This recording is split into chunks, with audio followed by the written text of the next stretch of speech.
All right, what we're working with today is being able to compare fractions.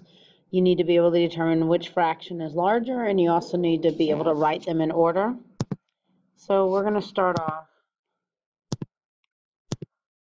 with our first sign right here. This one says is less than. 3 is less than 8. One way that I explain it is that I say that it's going to point, the arrow points to the smaller number. This next one here, a good example would be 8 is greater than 1. This one says is greater than. Now, if you do not have the word is in both of these, then what it does is it turns it into an addition or subtraction problem. So you have to say that it is greater than. And this last one is just is or equals. You will see both of those. And that one I'm not too concerned about. It's these here. And remember, you point to small number.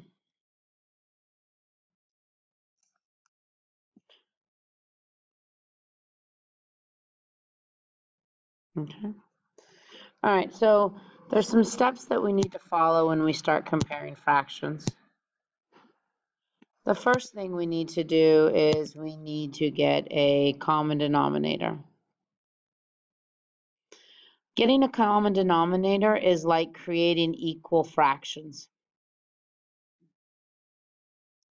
And remember what we did for that when I have a problem like 1/5. If I wanted to make some equal fractions, I can multiply this by 3 and 3, so it's 3 over 15. Or I can say I want to multiply it by 7, so it's 7 over 35. This is the process you do to get a common denominator. You're going to find out what the denominator needs to be, and then you multiply the top and the bottom by the number that will give you that denominator. All right, step 2 is that once you have a common denominator, you point the inequality to the smallest numerator. So once you have a common denominator, you're going to focus on the numerator, and that will tell you which one's bigger or smaller. So let's look at this first example, 2/3 and 4/7. I have a 3 on the bottom and a 7 on the bottom. I need to ask myself, what is a number that goes into both of those? Well, if all else fails, you can always multiply them. If don't know,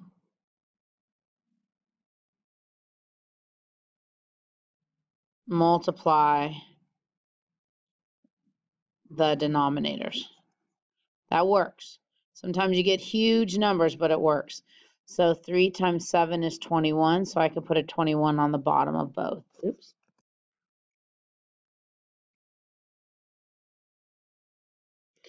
All right, so now let's switch colors up some. So this first number here, this 3, to get to 21, I had multiplied by 7.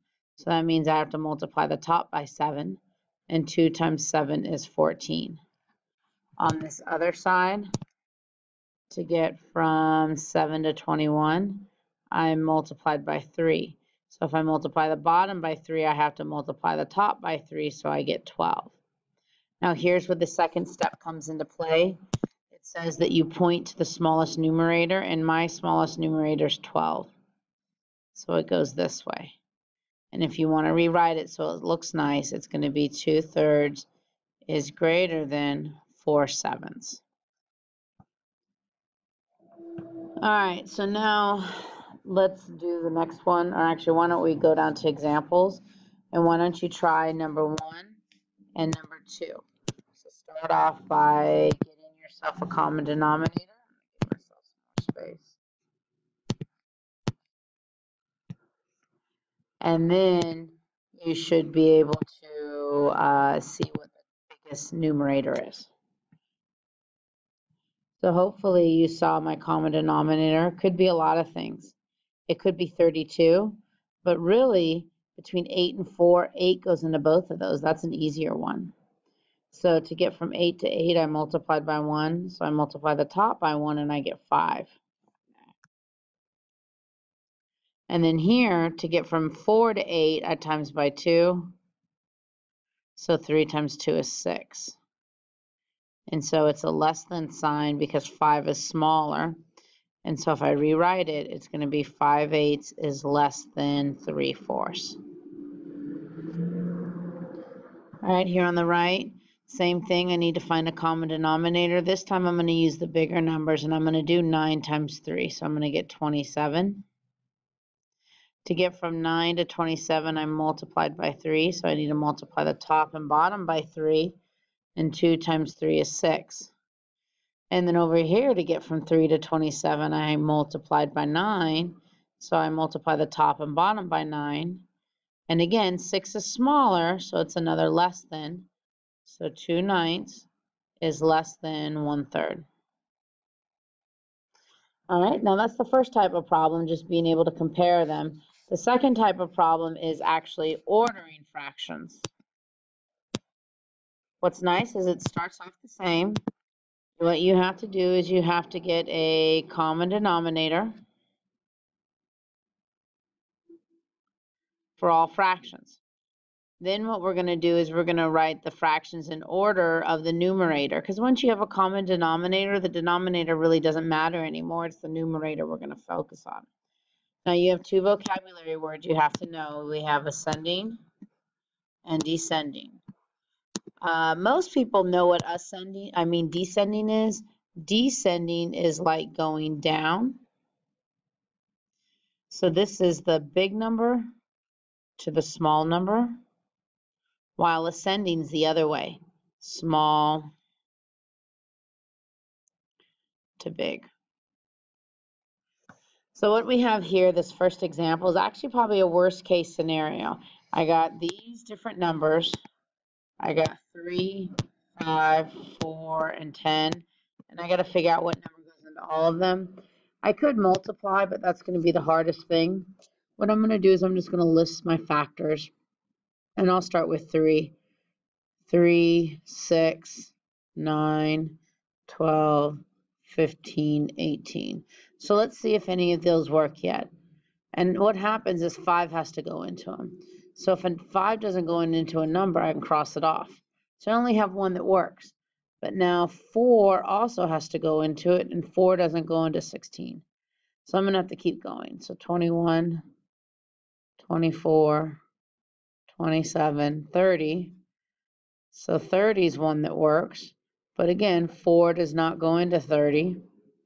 And I keep going. And eventually what's going to happen is I'm going to figure out that 60 is my common denominator.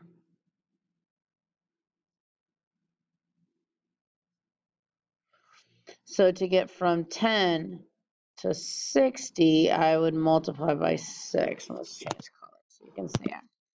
You would multiply the top and bottom by 6, so I get 42. To get from 4 to 60, that's actually 15.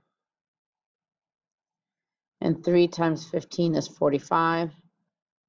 To get from 5 to 60, that's 12. And to get from 3 to 60, that's 20. Now this is a worst case scenario for several reasons. First reason is it has 4 numbers. Second reason is the denominator is pretty big. All right, so now I have these listed out.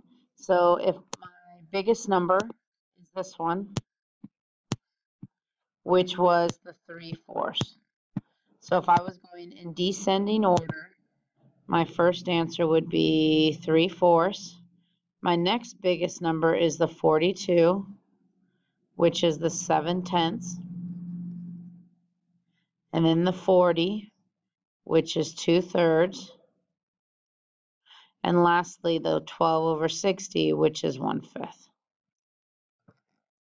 Now what I'd like you to do is I'd like you to try these on your own because these are a little easier and there's only one. So you have to start off by figuring out what number goes into those 3 things. So what's going to go into 2, 4, and 3?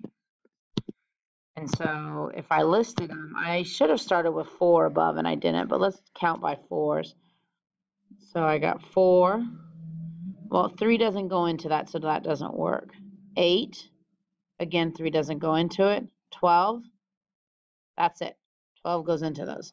So I have a 12, a 12, and a 12. To get from 2 to 12, I times by 6. So I get 6 on top. To get from 4 to 12, I times by 3. Oops, it's changed colors.